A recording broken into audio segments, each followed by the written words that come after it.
La lluvia caía con una furia interminable sobre la carretera solitaria.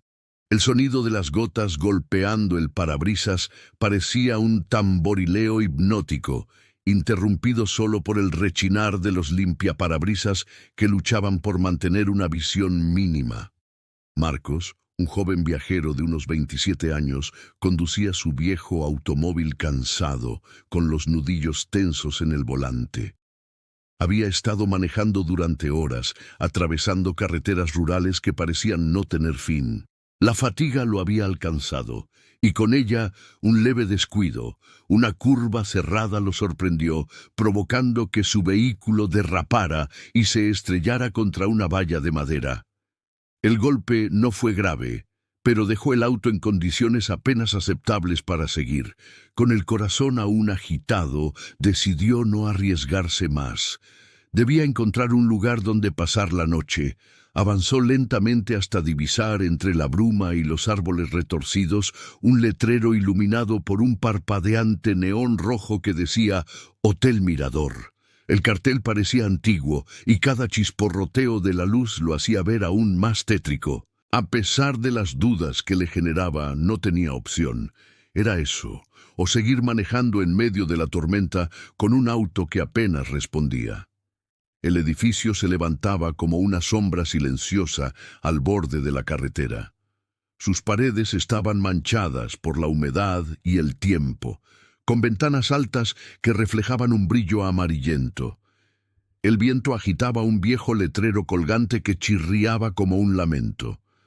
Marcos estacionó frente a la entrada, tomando aire antes de abrir la puerta del coche. El frío lo golpeó de inmediato, y con su maleta en mano corrió hacia el interior. Dentro, el ambiente era aún más extraño. La recepción estaba tenuemente iluminada por una lámpara que pendía del techo, balanceándose ligeramente, como si el viento también hubiera encontrado su camino hacia allí. El aire olía a madera húmeda y a un leve aroma rancio, como si el lugar llevara demasiado tiempo sin ventilarse. Tras el mostrador se encontraba un hombre delgado, de piel pálida y cabello peinado hacia atrás. Vestía un traje anticuado, con botones desgastados y un reloj de cadena que brillaba en su chaleco. Su sonrisa parecía forzada, como si se tratara más de una máscara que de un gesto genuino. «Buenas noches», saludó Marcos, tratando de sonar natural aunque la incomodidad lo recorría. «¿Tiene habitaciones disponibles?» El recepcionista lo observó por unos segundos más de lo necesario, como si evaluara cada uno de sus movimientos. Finalmente, inclinó la cabeza y, en un tono grave y lento, respondió: «Claro, habitación 7. Pero...» Hizo una pausa, clavando sus ojos en él con una intensidad perturbadora. «Bajo ninguna circunstancia, mire hacia la puerta de la habitación 6. Y por favor, si escucha algo, no responda». Marcos frunció el ceño, confundido, pero antes de que pudiera preguntar nada, el hombre dejó la llave sobre el mostrador. Era una llave vieja, de hierro, con un número grabado a mano. El recepcionista sonrió de nuevo, aunque sus ojos parecían vacíos. Con la maleta en una mano y la llave en la otra, Marcos comenzó a subir por las escaleras de madera que crujían con cada paso.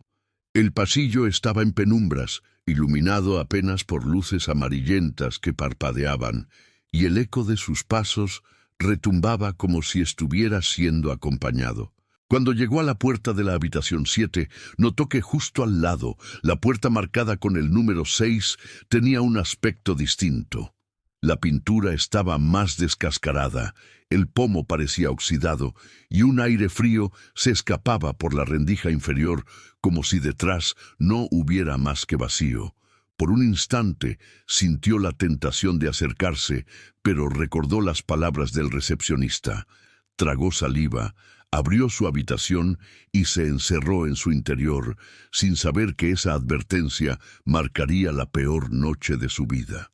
La habitación en la que entró Marcos era sencilla, pero acogedora en apariencia. Una cama de madera antigua, un armario con espejo agrietado y una lámpara de mesa que emitía una luz cálida, aunque tenue. El sonido de la lluvia golpeando contra los ventanales creaba un ritmo constante, casi tranquilizador. Intentó convencerse de que aquella advertencia del recepcionista no era más que una broma extraña, quizá un recurso del lugar para asustar a los huéspedes y dar un aire misterioso al hotel. Dejó su maleta sobre la cama, se quitó la chaqueta empapada y se dejó caer, exhausto. Cerró los ojos por unos minutos, escuchando su propia respiración acompasada con la tormenta.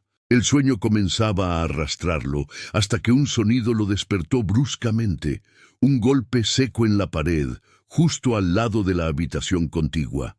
Marcos abrió los ojos de inmediato. Al principio pensó que era el viento, o tal vez otro huésped. Se sentó en la cama, escuchando con atención. Pasaron unos segundos de silencio, hasta que, de nuevo, 3 golpes sonaron en la puerta de la habitación 6. Eran golpes suaves, pausados, como si alguien llamara con los nudillos, esperando ser atendido. Un escalofrío recorrió su espalda. Recordó las palabras del recepcionista. Nunca mire hacia la puerta de la habitación 6 y no responda. Intentó convencerse de que no era nada, que no debía dejarse influenciar por supersticiones. Sin embargo, los golpes regresaron, esta vez acompañados de una voz débil, apenas audible.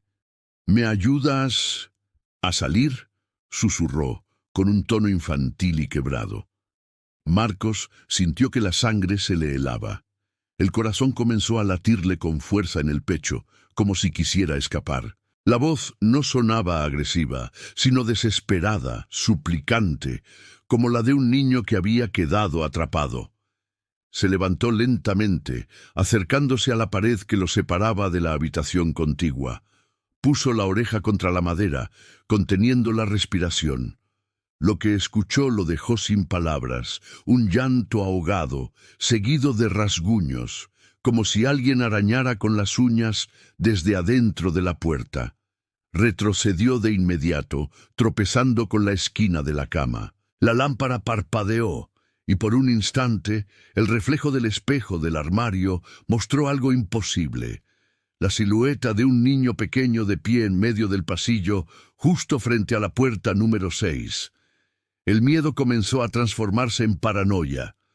Marcos se cubrió el rostro con las manos, intentando convencerse de que eran alucinaciones provocadas por el cansancio. Pero entonces, un sonido más fuerte lo sacudió. La perilla oxidada de la habitación 6 comenzó a girar lentamente. El chirrido metálico se mezclaba con la tormenta y el llanto. La voz, ahora más clara, suplicaba con insistencia: «Por favor, ábreme. Tengo frío». Marcos se quedó inmóvil, atrapado entre la lógica y el instinto de huir. Cada fibra de su cuerpo le gritaba que no se acercara, pero la curiosidad, ese veneno que siempre termina venciendo, lo estaba empujando a romper la advertencia.